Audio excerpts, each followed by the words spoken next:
Small muscles of hand and movements of the thumb. The competencies are the small muscles of hand and the movements of thumb and the muscles involved.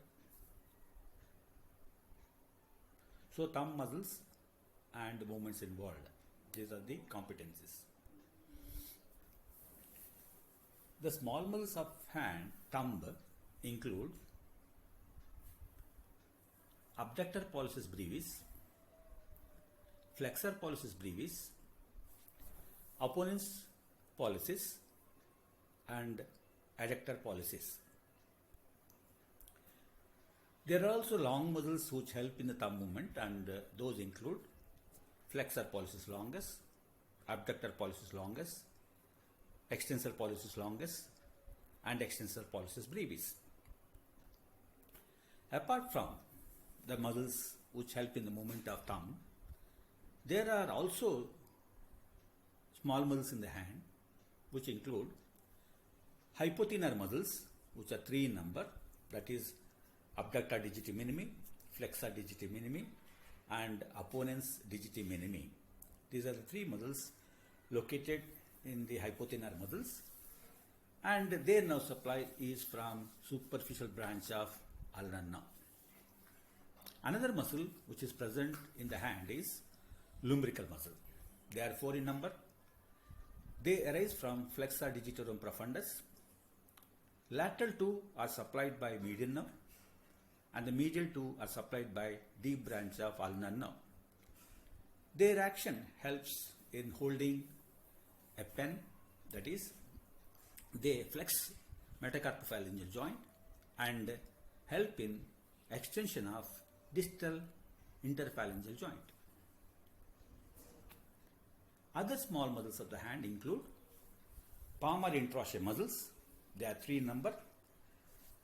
They are named as PAD, that is, PAD stands for palmar adduction, palmar muscles, that is palmar interosseous, function is adduction. So they help, these muscles help in the adduction of index, ring, and little fingers towards middle finger. There are also dorsal interosseous muscles. They are 4 in number, and they are remembered as DAB, DAB, that is dorsal interosseous. They do the function of abduction. So there are 2 muscles for the middle finger, that is abduction of middle finger on both the sides, and an abduction for the index towards the middle finger, and also ring finger towards the middle finger. All these muscles are supplied by deep branch of ulnar nerve. Then we come to muscles of the thumb. So the first muscle is abductor pollicis brevis. This muscle is inserted into the radial side of proximal phalanx of thumb. Action: abduction at first metacarpophalangeal joint, and its nerve supply is median nerve. Then we go to flexor pollicis brevis. This muscle has 2 heads, and this muscle is inserted into the radial side of proximal phalanx of thumb. Action is at first metacarpophalangeal joint. The superficial head is supplied by median nerve, whereas the deep head is supplied by a deep branch of ulnar nerve. Opponens pollicis. This muscle is inserted into the radial margin of first metacarpal.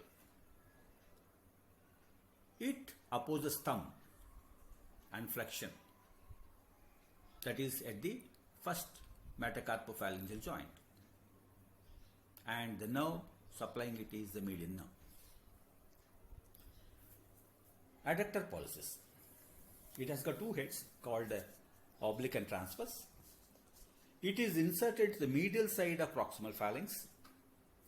Action is adduction of metacarpophalangeal joint, and the nerve supply is deep branch of ulnar nerve. Then we come to movements of thumb and the muscles involved therein. The thumb has three joints. One is the carpo-metacarpal joint. This joint is between the base of trapezium and the first metacarpal.